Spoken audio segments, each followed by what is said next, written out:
7e conférence ordinaire des chefs d'État du Liptako Gourma à Niamey, c'était hier. Le sommet élargit la couverture de l'autorité à l'ensemble des territoires membres d'ici à 2015. Situation alimentaire, le Mali classé déficitaire par le CILS, 160 communes de la bande sahélienne risquent des difficultés alimentaires cette année. 20 milliards de francs CFA seront débloqués par le gouvernement pour l'achat de 45 000 tonnes de céréales. Bamako qui accueille la 3e conférence du Forum de gauche africaine et internationale. Une cinquantaine de partis politiques prennent part à ce forum organisé par le SADI. Ils réclament de meilleures conditions de vie pour les peuples africains. Voilà pour les titres de cette édition, mesdames et messieurs, bonsoir, bienvenue. La 7e conférence ordinaire des chefs d'État de l'autorité du Liptako Gourma. C'était hier à Niamey, dans la capitale nigérienne, occasion pour les chefs d'État des pays concernés de discuter des problèmes et de prendre des décisions. Et parmi ces dernières figure l'élargissement de la couverture du Liptako Gourma à l'ensemble des territoires des États membres d'ici à 2015. Autre décision, la désignation du président du Niger comme président en exercice de l'autorité. Il succède à Blaise Compaoré du Burkina Faso. Nos envoyés spéciaux à Niamey, Amadou Sankaré et Brahima Koulibaly. Aéroport international Hamani Diori de Niamey ce jeudi matin. Le président de la République, Amadou Toumani Touré, est venu prendre part à la 7e conférence des chefs d'État de l'autorité du Liptako Gourma. À l'accueil, son homologue du Niger, Issoufou Mahamadou.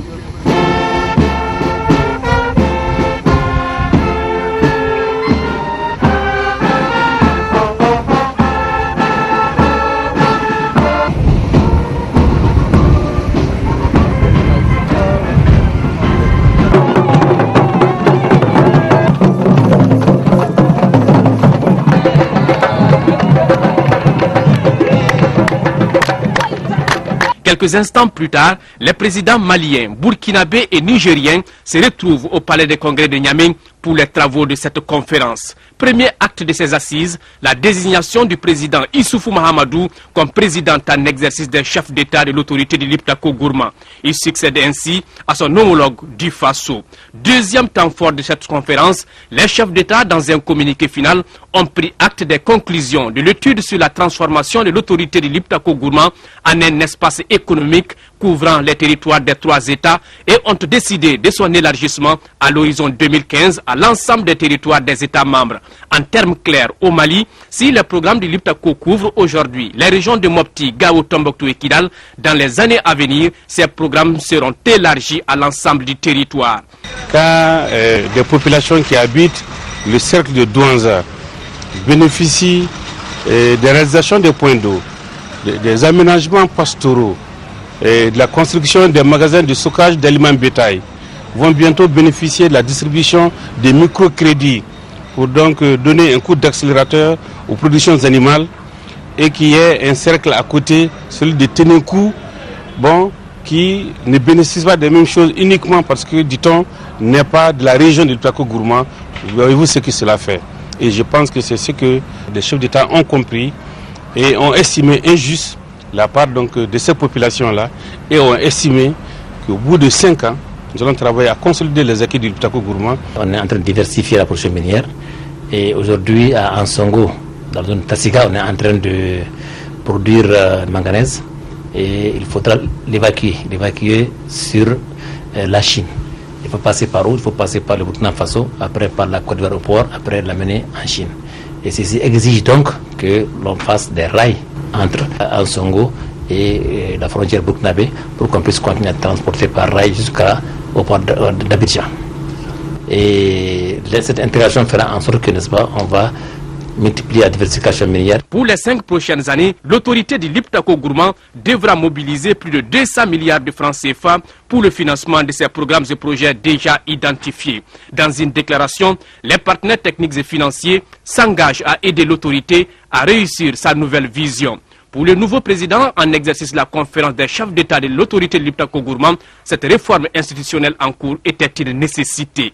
Cette évolution importante nous permettra à terme de mieux répondre aux soucis de mise en place d'une intégration optimale entre ces 3 pays, seul pays membre de l'UEMOA et de la CEDEAO sans façade maritime. Notre conférence vient d'insuffler une nouvelle dynamique à notre organisation commune. Ainsi, devrons-nous continuer à réfléchir sur la possibilité de la concession à l'ALG par les 3 États, de la maîtrise d'ouvrage des projets et programmes, ainsi que sur celle de sa transformation en agence d'exécution vis-à-vis de l'UEMOA et de la CEDEAO dans le cadre de leur intervention dans les 3 pays. L'Iptako est Moupil, l'Iptako qui veut dire qu'on ne peut pas terrasser, entend donc s'implanter davantage sur l'ensemble des territoires des 3 États. Et puis ce communiqué du gouvernement de la République du Mali. Le gouvernement de la République du Mali informe l'opinion nationale et internationale de l'enlèvement de 3 touristes européens et de l'assassinat d'un 4e à Tombouctou ce vendredi 25 novembre 2011. Le Mali exprime sa compassion et ses condoléances aux familles des victimes et aux autorités de leur pays. Le gouvernement du Mali considère qu'après les douloureux événements de Ambori, l'action terroriste de ce jour est une attaque perpétrée contre la sécurité et la stabilité de notre pays. À cet égard, il réaffirme sa détermination et son engagement sans faille à entreprendre toutes les actions que commande la situation afin de garantir la paix, la sécurité et la stabilité. Le président de la République procède demain samedi au lancement des travaux de construction de la route Douala-Fana. Cette infrastructure coûtera au budget national la somme de 8 milliards de francs CFA. À cette occasion, les populations de Douala se mobilisent à tous les niveaux pour réserver un accueil de grand jour au président ATT. Seydou Traoré, correspondance. C'est un ouf de soulagement pour les populations de Douala depuis l'annonce du lancement des travaux de construction de la route qui relie leur commune à la RN30. Le bitumage de ce tronçon de 40 km constitue depuis fort longtemps un souci majeur des populations de Baninko. C'est le couronnement d'une démarche pédagogique et participative de l'ensemble des collectivités du cercle de Douala auprès du président de la République.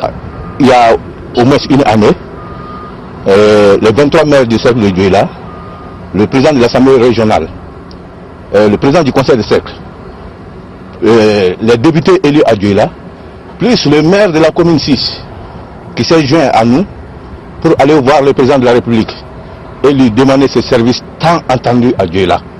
Financé 100% sur budget national à hauteur de 8 milliards de francs CFA, cette route bitumée permettra pour les populations des 23 communes du cercle un désenclavement intérieur et extérieur, avec la mise en valeur des potentialités agricoles, économiques et la libre circulation des biens et des personnes. Vous savez, le cercle de Douala est un très grand cercle, mais un cercle qui est presque méconnu du fait de son enclavement. Pour certains, pour situer Douala, il faut d'abord parler de Fana. En évoquant Douala, d'aucuns diront mais où se trouve Douala? Vous leur direz, bon, arriver à Fana, c'est à une quarantaine de kilomètres de Fana, vous avez Douala. Tout ça, c'est dû à l'enclavement de Douala. Cette route permet réellement le développement socio-économique du cercle de Douala. Et la jeunesse n'est pas restée en marge parce que on a eu à mobiliser l'ensemble des 23 communes du cercle. Il y a les 23 bureaux de jeunes qui seront là. Le lancement des travaux de construction de ce grand chantier du développement ce samedi 26 novembre 2011 par le président de la République est sur toutes les lèvres et chacun à son niveau se mobilise pour réserver un accueil chaleureux au président de la République Amadou Toumani Touré. Et dans l'après-midi, ce sera le coup d'envoi des travaux de bitumage de la route Baroueli-Konobougou, toujours par le président de la République Amadou Toumani Touré, longueur 20 km, coût de l'opération plus de 4 milliards de francs CFA. Là également, la mobilisation est totale, nous indique notre correspondant Dougou Fala Traoré. La route Baroueli-Konobougou est longue de 20 km. C'est une route très pratiquée par les usagers des 11 communes du cercle de Baroueli. À Baroueli et Konobougou, les usagers déplorent l'état actuel de cette voie très poussiéreuse avec des nids de poules partout et des radiers exposant du coup les usagers aux accidents de circulation et aux maladies liées à la poussière.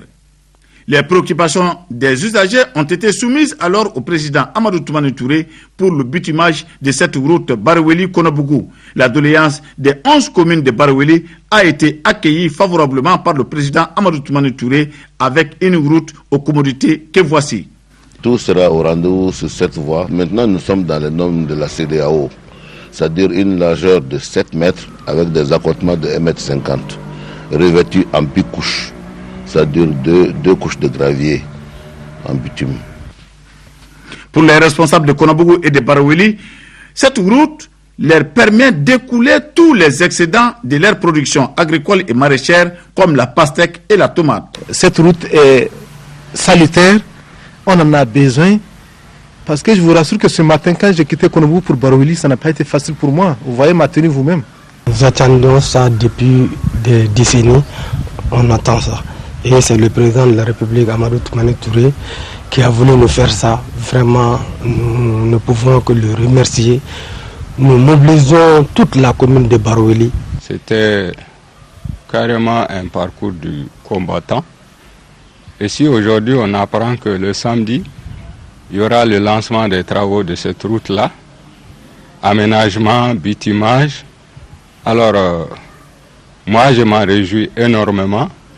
Et la population, ça c'est sûr aussi qu'elle s'en réjouit. À la réunion préparatoire de cette visite à Baraweli, le gouverneur de Ségou s'est dit confiant quant à la mobilisation générale des 42 villages de Baraweli et des 11 communes du cercle pour dire merci à ATT. Bourema Seiba a ensuite visité quelques sites concernés par cette visite présidentielle.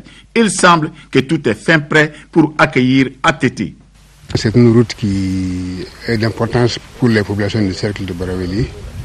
Parce que nous savons que la distance est peut-être pas trop longue, mais pendant l'hivernage, nous avons des difficultés pour rejoindre Konobougou afin de prendre la route nationale.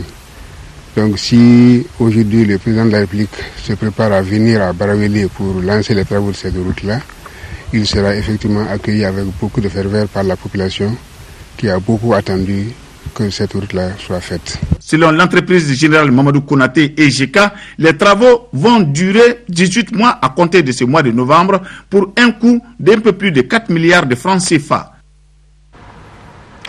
Ici à Bamako, le Premier ministre, Madame Cissé Mariam Kaïdama Sidibé, a présidé ce matin à la primature, la 17e session ordinaire de la rencontre du comité interministériel pour les opérations référendaires et électorales de 2012. L'ordre du jour comportait le compte rendu de la 16e session, le contrôle des tâches et les questions diverses. Il s'agissait pour le comité de s'informer et de discuter de l'organisation des élections dont le budget est chiffré à plus de 30 milliards de francs CFA. Rentrée universitaire 2011-2012, la question était au centre de la réunion interministérielle cet après-midi. Réunion tenue à la primature pour cette année. L'ouverture des classes est prévue courant décembre. Nous écoutons le ministre de l'Enseignement supérieur au micro de Alpha Maïga. Nous avons bien avancé. D'ici mardi, nous aurons des sièges pour nos différents rectorats. Pour la nouvelle école d'enseignement technique et professionnel. Peut-être bien aussi pour le CENU, ça a été dit. Et pour l'ISFRA, je suis très satisfaite aujourd'hui. On a avancé sur ce point-là. Le tas d'ordures, le constat est fait. Ce tas d'ordures n'existe plus. Mais nous allons poursuivre de façon à ce que cette voie d'accès au campus, c'est aussi une voie d'accès au campus, puisse être nettoyée et sécurisée. Nous avons également mis au point les dispositifs pour permettre aux inscriptions de démarrer le lundi 28. Il s'agit de l'inscription des bacheliers. Étant donné que les anciens, la plupart d'entre eux reprennent l'année, ils sont déjà inscrits, mais ils devront se faire recenser. Les recteurs vont rentrer le lundi d'une formation en gouvernance universitaire. Ils sont actuellement à Paris pour cette formation. Ils vont rentrer le lundi et prendre en main effectivement les derniers préparatifs pour la rentrée. Chacun joue son rôle. Et pour les 2 semaines à venir, il va falloir accélérer. En attendant tout cela, à quand la rentrée? On s'achemine sûrement vers une rentrée en décembre. Et combien d'élèves doivent prendre le chemin et combien d'enseignants vont les encadrer? Nous avons près de 100 000 étudiants, les nouveaux et les anciens. Nous avons également 1016 enseignants au niveau de l'université, et nous avons aussi les grandes écoles, ce qui fait qu'on a environ 1400 enseignants. À côté de ces enseignants, nous allons aussi mobiliser les chercheurs de rang A, ce qui viendra donc atténuer un peu les besoins que nous avons déjà identifiés concernant les activités d'enseignement. Avec une production de 5 millions de tonnes de céréales sur une prévision de 8 millions, le Mali est classé cette année par le SILS dans la catégorie des pays en situation déficitaire. Près de 160 communes de la bande sahélienne risquent des difficultés alimentaires. Déjà, le gouvernement s'apprête en adoptant un plan d'urgence doté d'une enveloppe d'environ 20 milliards de francs CFA. Ce plan prévoit notamment l'achat de plus de 45 000 tonnes de céréales pour la distribution gratuite des semences et d'aliments bétail. Des informations données par le ministre de l'Agriculture. Il était ce matin face à la presse. Sidiki Dambélé. Ce n'est plus un secret de polichinelle. Cette année, la campagne agricole n'a pas répondu à toutes les attentes. Seulement 5 millions de tonnes de céréales ont été récoltées sur une prévision de 8 millions de tonnes. Des chiffres fournis par les ministres de l'Agriculture face à la presse, Agatam Ag Alassane reste tout de même optimiste. Il se dégage globalement une situation déficitaire pour l'ensemble des pays du Sahel. Nous avons un excédent léger de 1 110 353 tonnes. Cet excédent d'1 million de tonnes ne nous met pas à l'abri d'une crise alimentaire. Au total, ce sont près de 160 communes de Kaï à Ménaka qui sont classées dans le registre des difficultés alimentaires ou économiques. Mais le ministre est convaincu qu'en dépit de l'ouverture du marché aux pays voisins, une meilleure gestion du stock disponible permettra de créer l'équilibre entre zones excédentaires et déficitaires. Ce qui est important aujourd'hui, en fait, c'est que nous fassions vite pour acheter et redistribuer, pour acheter et stocker. Au grand mot, les grands remèdes. Pour faire face à la situation, le gouvernement a déjà anticipé en adoptant un plan d'urgence évalué à 20 milliards de francs CFA. Plan qui s'articule autour d'achat de céréales, de semences et d'aliments bétail. Il y a l'achat d'environ 45 000 tonnes à mettre à la disposition rapidement dès le mois de décembre, janvier. Et il y a dans ces actions d'urgence également à acheter pour reconstituer le stock national de sécurité qui est de 35 000 tonnes et aussi le stock d'intervention d'urgence. Au niveau de la lettre de mission de Madame le Premier ministre, la sécurité alimentaire figure en très bonne place. Que les populations puissent être suffisamment fournies en denrées alimentaires à des prix abordables, également à des conditions d'accessibilité tout à fait supportables pour elles. Question des journalistes, mais au juste, qu'est-ce qui n'a pas marché au cours de cette campagne? Réponse du ministre, la pluie et la folie du climat. Comprenez par là les conséquences du changement climatique. La solution désormais, dit-il, je cite, c'est de s'aimer tôt et de s'aimer tard. Autrement dit, s'adapter aux caprices du climat ou périr. Que Dieu nous en garde. L'initiative de cette conférence de presse a été vivement saluée par les confrères qui sont sortis bien édifiés. Les rideaux sont tombés en début de soirée sur la 8e édition du Festival Onde de Liberté. Pendant 3 jours, les professionnels des médias ont échangé sur leurs préoccupations. Nous y reviendrons en images au cours de cette édition avec notre reporter Bourama Traoré qui vient de regagner la maison de la télévision. Et bientôt, le ministère de l'Environnement et du Tourisme sera doté. Le ministère de l'Environnement et celui du Tourisme seront donc dotés d'une inspection de l'artisanat et du tourisme et d'une direction nationale de l'artisanat et direction qui va remplacer le Centre national de la promotion de l'artisanat. Ces deux projets de loi ont été adoptés hier par les députés lors d'une session plénière. Amadou Ouattara. Ces deux projets de loi initiés par le ministre de l'Artisanat et du Tourisme concernent respectivement la création d'une inspection de l'artisanat et du tourisme et celle d'une direction nationale de l'artisanat. La création de l'inspection de l'artisanat et du tourisme devrait contribuer à aplanir les difficultés que connaît ce secteur, à savoir le manque de suivi et de contrôle des activités, la non-application de la réglementation en matière d'instruction des dossiers des établissements de tourisme et la non-application correcte des normes et labels de qualité en matière de produits artisanaux. Cette direction assurera un meilleur suivi et contrôle des actions des acteurs et des intervenants. Ce projet de loi a été voté par l'ensemble des députés présents dans la salle. Autre projet de loi voté par les députés, c'est celui relatif à la création d'une direction nationale de l'artisanat. Elle remplace ainsi le Centre national de la promotion de l'artisanat, CNPA, dont des études ont révélé des insuffisances concernant son dysfonctionnement, sa non-déconcentration et la très faible diversification du profil du personnel existant. Cette nouvelle direction, dont les missions ont été redéfinies par rapport à celle du centre, connaîtra des innovations avec la création d'une division chargée des normes et du contrôle de qualité et réglementation, d'un centre de statistiques, de documentation et d'informatique, d'un bureau d'accueil, d'orientation et de communication et des services sub-régionaux et régionaux. Tout comme le premier, ce deuxième projet de loi a été voté à l'unanimité des députés. Ces deux dossiers ont été défendus par le ministre de la Jeunesse et des Sports, assurant l'intérim de son collègue de l'artisanat et du tourisme. Vous avez donc compris, c'est le ministère de l'Artisanat et du Tourisme qui sera donc bientôt doté d'une inspection de l'artisanat et du tourisme et d'une direction nationale de l'artisanat. Direction qui va donc être remplacée par le Centre national de la promotion de l'artisanat. Les deux projets de loi ont été adoptés hier par les députés lors d'une session plénière. Donner un nouvel élan à la liberté de l'Afrique et mieux assurer le succès des luttes populaires pour de meilleures conditions de vie des peuples africains.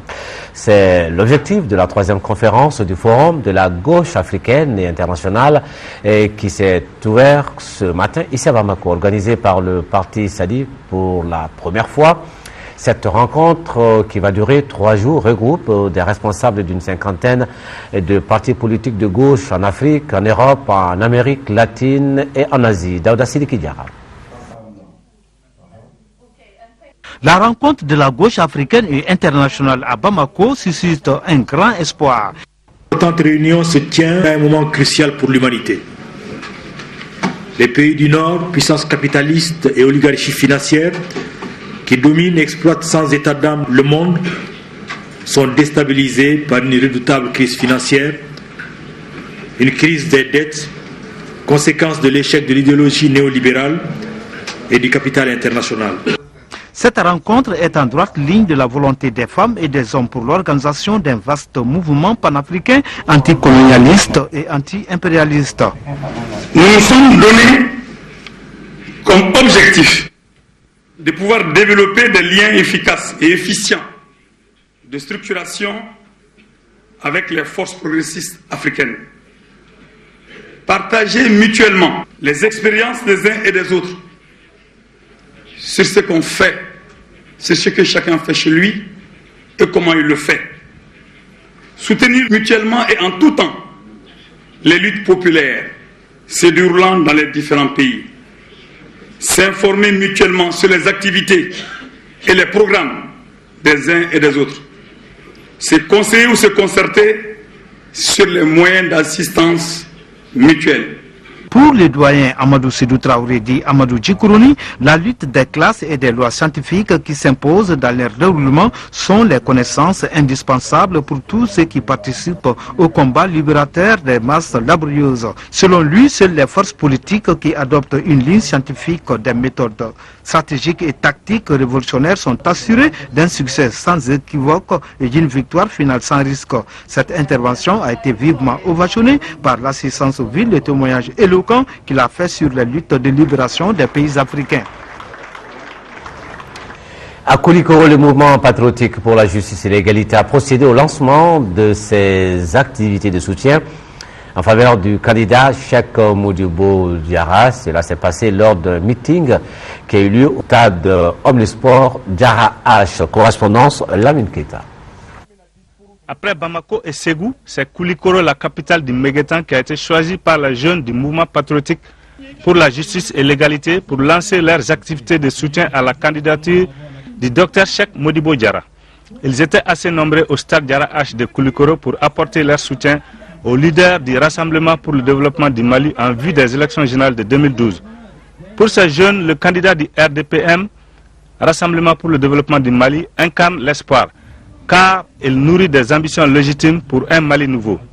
Cheikh Modibo Diarra rêve de faire du Mali un pays véritablement démocratique qui offre une égalité des chances à tous ses enfants, qui assure de l'exercice plein et entier des libertés individuelles et collectives, pour un pays qui rassemble toutes ses forces vives pour un développement harmonieux et équilibré. Le représentant du docteur Cheikh Modibo Diarra empêché, Yaranga Koulibaly, troisième vice-président du parti, a salué l'initiative des jeunes qui visent à soutenir leur candidat. Que la jeunesse ait pu avoir cette initiative est une chose très très importante. Ce qui veut dire que désormais, et de plus en plus, la jeunesse est en train de prendre à bras le corps le problème du Mali. Elle est désormais consciente qu'elle doit jouer un rôle très très important dans le développement du Mali et dans la chose politique. Au cours de ces meetings, le public présent a eu droit à des prestations de certains artistes locaux, tels les Nyana Boys. Les membres du réseau de protection sociale en santé basé à Genève, en Suisse, viennent d'effectuer une mission de 5 jours au Mali. Ils étaient venus constater les efforts que consent le gouvernement malien en matière de développement, et surtout dans le domaine de la santé. Ils étaient également venus identifier les contraintes et faire des propositions de mécanismes adéquats. La dernière étape de la mission a été cette rencontre de restitution des travaux tenue aujourd'hui même en présence de certains membres du gouvernement. Tiemoko Konaté. À travers cette mission de 5 jours au Mali, le réseau Providing for Health, c'est-à-dire la protection sociale en santé, répond à une invitation du gouvernement qui a voulu bénéficier de l'expérience de cette organisation pour la couverture universelle en santé. Ainsi, il ressort de cette rencontre de restitution des travaux que le Mali affiche une volonté politique dans tous les domaines de développement, notamment celui de la santé. Pour preuve, on distingue le régime d'assistance médicale RAMED et l'assurance maladie obligatoire AMO soutenu par le mécanisme mutualiste, ce qui constitue un motif de satisfaction pour les membres du réseau. Cependant, l'insuffisance de la qualité des services constatée au niveau de certains centres de santé et le manque de financements adéquats sont deux difficultés majeures qui entravent la couverture universelle. La couverture universelle santé, ça ne concerne pas que le ministère de la Santé. C'est en fait un domaine qui est à l'intersection souvent de 3 domaines. C'est à la fois une question financière, une question sociale et une question de santé. Les 5 jours de travaux ont comblé les attentes du gouvernement. L'intérêt de réfléchir sur les différentes réformes, c'est de réunir les meilleures chances d'efficience et d'efficacité. Donc nous avons estimé que la réflexion peut se poursuivre de manière à ce que dans les prochaines années on puisse arriver à une véritable couverture universelle qui tienne compte des acquis et des limites. Cette mission du réseau de protection sociale en santé au Mali est la première du genre. Les membres entendent tout mettre en œuvre pour accompagner le Mali dans l'atteinte de ses objectifs. Journée internationale de lutte contre les violences faites aux femmes et aux filles. Le Mali a célébré l'événement au CICB. Le thème de cette journée est une responsabilité collective. Saba Sissoko.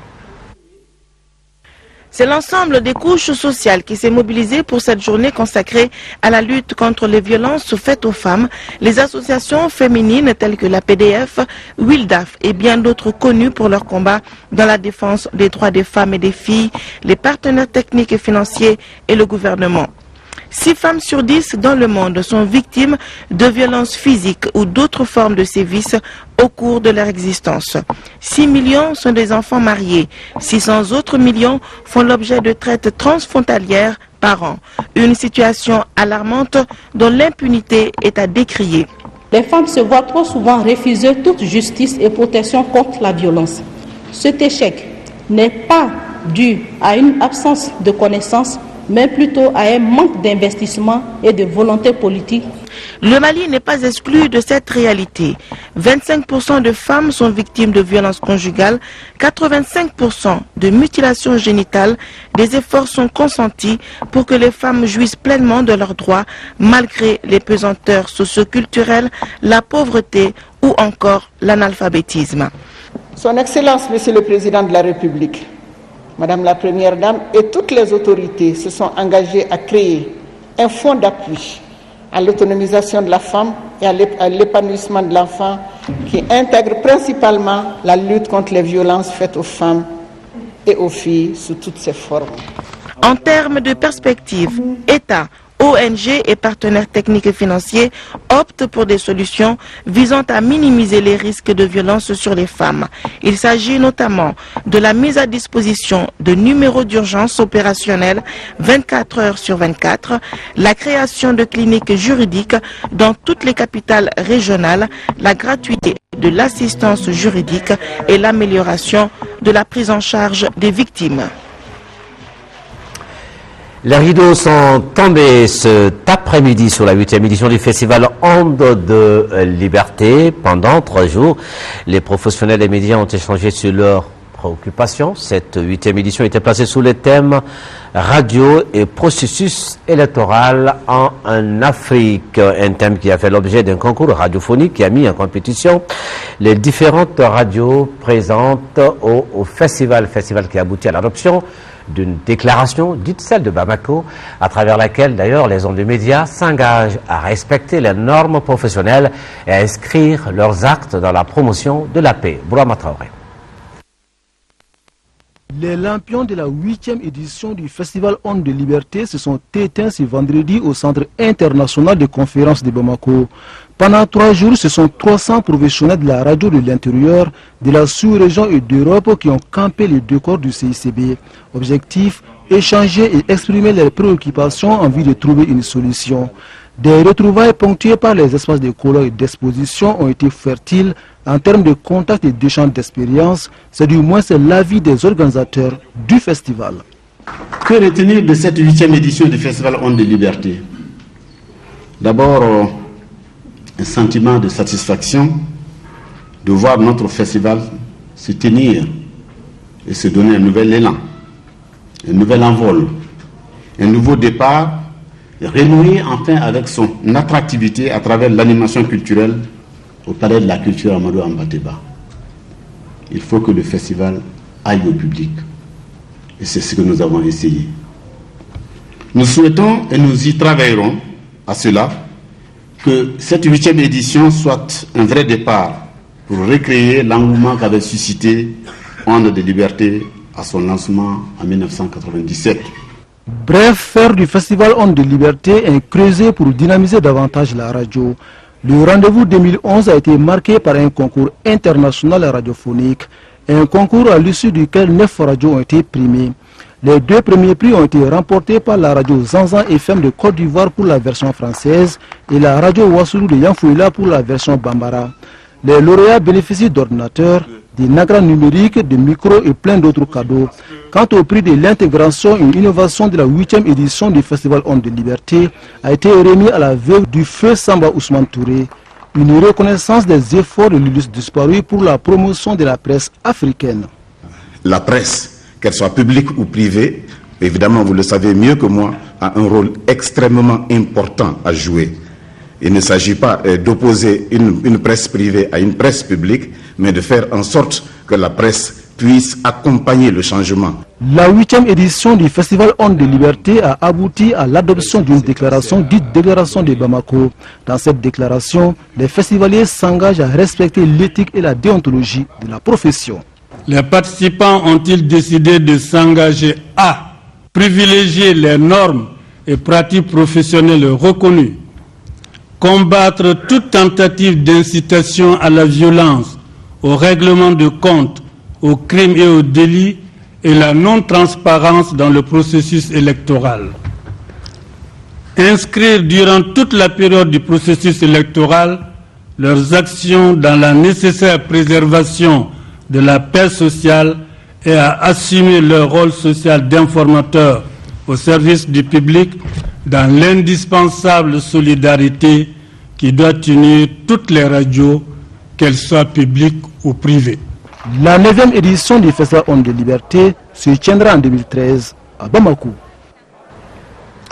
L'UNICEF qui a remis hier du matériel roulant au ministère de la promotion de la femme, de l'enfant et de la famille. Il s'agit de 4 véhicules 4x4 et 4 motos pour un montant de près de 70 millions de francs CFA. Ces véhicules vont certainement permettre aux structures techniques du département d'accomplir leurs différentes missions avec en priorité absolue la défense des droits de l'enfant. Mohamed Diarra.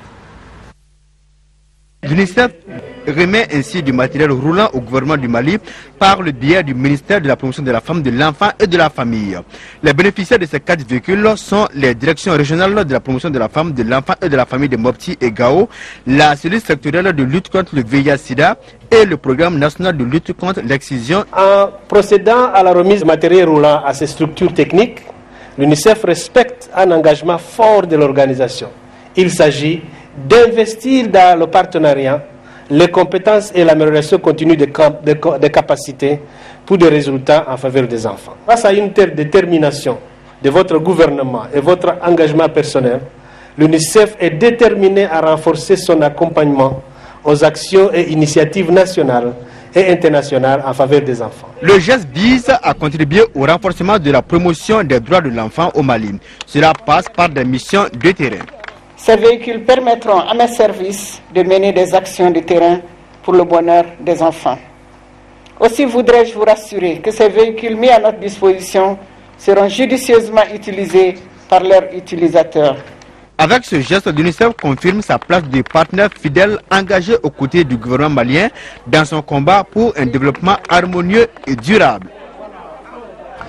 Ouverture aujourd'hui de la rencontre académique d'enseignement. C'était à l'Institut des langues Abdoulaye Bari de Bamako où les participants devraient communiquer sur l'état d'avancement de la décentralisation, acquis, contraintes et perspectives. Cela se passe dans le cadre du projet d'appui à la gestion décentralisée de l'enseignement fondamental AGEDEF. Brahima Kone. L'État malien s'est fixé comme objectif de placer les collectivités territoriales et les services déconcentrés de l'État en capacité d'assumer efficacement leurs rôles et responsabilités respectifs en matière de gestion de l'école en mode décentralisé. Cette rencontre devra donc permettre d'échanger sur l'état d'avancement de la décentralisation, les acquis, les contraintes et les perspectives de cette décentralisation. C'est avec beaucoup de satisfaction qu'on peut noter aujourd'hui quelques progrès significatifs réalisés en matière de gestion décentralisée de l'éducation. Les collectivités territoriales, de façon effective, disposent de la maîtrise d'ouvrage pour la construction et l'équipement des infrastructures scolaires, assurent le paiement des salaires du personnel enseignant, organisent les examens scolaires et s'occupent de la gestion de l'école en mode décentralisé à travers le comité de gestion scolaire et j'en passe. Toutes ces actions, selon le professeur Denis Dugnon, ont pu être réalisées grâce en partie au projet d'appui à la gestion décentralisée de l'enseignement fondamental AGDF. Les participants ont 2 jours pour passer en revue l'ensemble des résultats engagés à travers le projet ADF, les acquis, les difficultés rencontrées et les leçons acquises. Le programme de microfinance du Fonds pour l'environnement mondial du PNU des 10 organisations non gouvernementales de la place ont signé hier jeudi un mémorandum. Ça s'est passé au siège du PNUD. Entre autres objectifs, la préservation des forêts, le renforcement de la capacité d'adaptation des populations au changement climatique. Abdul Karim Kaba. Les impacts du réchauffement de la planète bouleversent l'équilibre des écosystèmes, du coup les climats.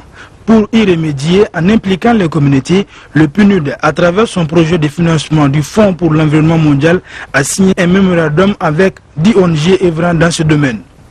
Ces projets financiers ont entre autres comme zone d'intervention la boucle de Baoulé, le Bafi et le Gourmand. Pour atteindre les résultats escomptés, les ONG bénéficiaires comptent respecter à la lettre les clauses de l'engagement commun. La mise en œuvre de ces différents projets pertinents s'effectuera à travers une implication significative des communautés de base, des populations bénéficiaires ayant été associées au préalable aux phases d'identification et de conception des 10 projets. Ces projets ont bénéficié d'un financement d'environ 200 millions de francs CFA. Ils sont choisis selon des critères bien déterminés. Les premiers critères non négociables, c'est d'abord la thématique. Il faut que l'un des projets soit inclus dans le domaine d'intérêt du FEM, soit biodiversité, changement climatique, dégradation des terres, eau internationale ou le polluant organique persistant. Depuis le démarrage en 1992, à nos jours, l'opération a financé 262 projets pour un montant de plus de 2 milliards de francs CFA. Le congrès d'hématologie organisé conjointement par la Société africaine francophone d'hématologie et la Société malienne d'hématologie et d'oncologie a pris fin cet après-midi ici à Bamako. Pendant 3 jours, les participants venus des pays d'Afrique de l'Ouest, du centre, de Madagascar, du Maghreb, de la France et des États-Unis ont discuté autour d'une vingtaine de thèmes portant essentiellement sur la drépanocytose, les cancers du sang, les soins palliatifs. Un reportage de Omar Kouressi. Ce fut un rendez-vous du donner et du recevoir. Et entre éminences grises dans le domaine de l'hématologie et de l'oncologie, le partage d'expérience a été la chose la plus importante. Les participants ont pu par exemple apprendre que le Mali est le seul pays en Afrique de l'Ouest à pratiquer le Doppler transcrânien. Une expérience que notre pays veut partager volontiers avec ses voisins, mais combler par ailleurs ses lacunes avec les autres dans les disciplines où les ressources humaines sont inexistantes. En Afrique, au plan de l'hématologie, il reste encore beaucoup de problèmes à régler et j'ai été extrêmement heureux cette fois-ci de pouvoir réunir l'ensemble de mes collègues pour parler de ces questions-là, approfondir les connaissances et partager ensemble les expériences afin d'harmoniser nos pratiques. La drépanocytose, les cancers du sang, les hémopathies malignes, la sécurité transfusionnelle ont été les principaux sujets qui ont été développés au cours de ce congrès. Le 6e pour la Société africaine francophone d'hématologie et le 1er pour la Société malienne d'hématologie et d'oncologie. Ces sujets sont une grande préoccupation pour les hématologistes, surtout dans des pays comme le Mali. À titre d'exemple, 5 000 à 6 000 naissances de drépanocytaires sont enregistrées chaque année au Mali. La moitié de ces patients meurent avant l'âge de 5 ans s'ils ne sont pas rapidement pris en charge. Raison suffisante pour les congressistes de mettre l'accent sur la formation, le renforcement des capacités et le partage d'expériences. Pour ce qui concerne le Mali, pays fortement engagé dans la lutte contre les maladies non transmissibles, nos attentes ont été comblées et je puisse vous assurer que les adaptations nécessaires seront opérées à la lumière des progrès réalisés afin de faire bénéficier les populations des meilleurs soins. Les participants satisfaits de cette rencontre ont, dans une motion de soutien, invité le président de la République, Amadou Toumani Touré, à partager son expérience dans le soutien social à l'endroit des malades avec ses homologues africains, afin que cette politique de gratuité qui porte ses fruits au Mali soit entreprise au sein des autres États de la région. Au terme de la rencontre, un bureau de 7 membres a été mis en place. Présidé par le professeur Dapa Ali Diallo du Mali, ce bureau, qui a un mandat de 2 ans, prépare le prochain congrès de la Société africaine francophone d'hématologie qui se tiendra en 2013 à Madagascar. Le chapitre santé encore avec cette remise de charrettes et pinasses ambulances à 7 aires de santé des cercles de Tombouctou et de Rarousse. Ce geste entre dans le cadre de la mise en œuvre du projet de renforcement de la société civile en matière de sexualité et de procréation sur financement de l'Union européenne. Correspondance de Beidi Koné. Des charrettes, des pinasses, ambulances et des accessoires constituent le matériel remis par le consortium Santé Développement SADEV, Handicap International et la Fédération nationale des associations de santé communautaire FENASCOM à cette aire de santé de la zone d'intervention du projet de renforcement de la société civile en matière de sexualité et de procréation, à savoir Bouremi Inali, Andi Bomo Koina, Bambara Maoudé, Aribomo, Korobela, Bangel et Madjakoui. Cette dotation fait suite à un état des lieux que nous avons eu à réaliser avec les populations au niveau des aires de santé. Pour le maire de la commune de Alafia, c'est donc qui réduit la souffrance de la population en matière d'évacuation des malades mérite un accompagnement. J'exhorte les populations à se mobiliser pour une utilisation judicieuse de ces pinasses et charrettes afin d'améliorer l'état de santé de nos populations. À retenir que ce projet de renforcement de la société civile en matière de sexualité et de procréation couvre les cercles de Raours et de Tombouctou en 6e région. L'association Nyamakala Dambé tient depuis mercredi dernier une conférence débat sur le rôle et la place des Nyamakala ou des hommes de caste. Les échanges portent sur les pratiques qui entravent le Nyamakalaya et les propositions pour inverser la tendance. Cette conférence s'inscrit dans le cadre de la célébration de la première édition du festival de l'association Tchemoko Konaté. Placé dans la dynamique de la célébration de la première édition du festival de l'association Nyamakala Dambé, cette conférence débat évoque la société traditionnelle africaine et ses valeurs civilisationnelles.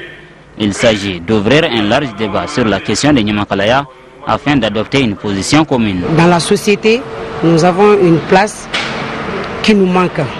Donc nous voulons que cette place nous soit restaurée. Le Nyamakala, depuis Kouroukanfoura, est-ce qu'il est différent de nous? Est-ce que nous, nos enfants, ils vont faire exactement ce que nous faisons ou bien ils ne vont pas atteindre ce que nous faisons? Les hommes de caste sont les maîtres de la parole. Ils véhiculent l'histoire, la généalogie, les formules du droit commun et les règles coutumières. Mais force est de reconnaître que cette classe sociale souffre de nos jours des pratiques contraires à l'éthique. Hier, le Nyamakala d'abord allait à la recherche de la connaissance. On disait, on était donc le Nyamakala de père en fils, de génération en génération. Et alors, il revenait partager ce savoir avec le roi, avec toute la société ensuite. Et il intervenait comme le médiateur. Mais aujourd'hui, beaucoup de Nyamakala ont tronqué vraiment leurs valeurs traditionnelles. Cette conférence débat intervient quelques 6 mois après la création de l'association. Les discussions devront aboutir à des propositions allant dans le sens de la restitution du rôle et de la place des hommes de caste au Mali. Le sport, le championnat national de boxe qui s'étalera sur 3 jours a démarré à la Maison des Jeunes de Bamako, et cela avec la participation des ligues régionales et la présence de l'ancien champion du monde malien Tidjani Sidibé. Amara Diallo.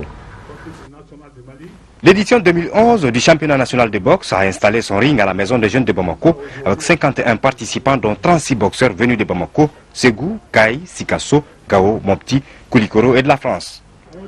Le programme 2011 qui s'achève maintenant marque l'amorce du renouveau de la boxe malienne vers ce que nous croyons être sa place d'honneur dans le système sportif de notre pays. Les galas de boxe d'ouverture des rings à l'intérieur du pays. Le gala international de Bamako, la participation au championnat d'Afrique d'Alger et au championnat du monde de Bakou illustrent à souhait le renouveau et le dynamisme de notre discipline. 7 combats sont au programme de cette première journée, en mi-mouche, en coq, en léger, en super léger, en welter et en moyen, avec le combat vedette entre le franco-malien Kassa Baradji, venu spécialement participer au championnat national, et le Sikassois Nou Sangaré. À l'issue d'un combat engagé d'un très bon niveau technique, Kassa Baradji s'impose largement au point. Premier combat au pays et première victoire pour celui qui rêve de représenter le Mali sur le plan international. C'est une grande fierté, surtout d'être accueilli au Mali, c'est magnifique. C'est magnifique. Se boxer pour le Mali, c'était un grand plaisir. Vous avez déjà fait beaucoup de compétitions au niveau de la France? Non, j'ai fait que 10 combats en France, que 10 combats. C'est en présence de l'ancienne gloire mondiale de la boxe, Tidjani Sidibé, que s'est achevée cette première journée du championnat national. Avant de boucler ce journal, nous vous rappelons ce communiqué du gouvernement de la République du Mali, communiqué qui informe l'opinion nationale et internationale de l'enlèvement de 3 touristes européens et de l'assassinat d'un 4e à Tombouctou ce jour. Vendredi 25 novembre 2011, le Mali exprime sa compassion et ses condoléances aux familles des victimes et aux autorités de leur pays. Le gouvernement du Mali considère qu'après les douloureux événements de Ombori. L'action terroriste de ce jour est une attaque perpétrée contre la sécurité et la stabilité de notre pays. À cet égard, il réaffirme sa détermination et son engagement sans faille à entreprendre toutes les actions que commande la situation afin de garantir la paix, la sécurité et la stabilité. Cette édition s'achève. La suite de l'info tout à l'heure, c'est dans la page météo qui sera présentée par Abdoulaye Keita. Les autres rendent avec le journal. Demain, le 13h samedi, vous sera présenté par Assata Ibrahim Maïga. Inch'Allah, on se retrouve pour les 20h. Merci, bonsoir, excellent week-end.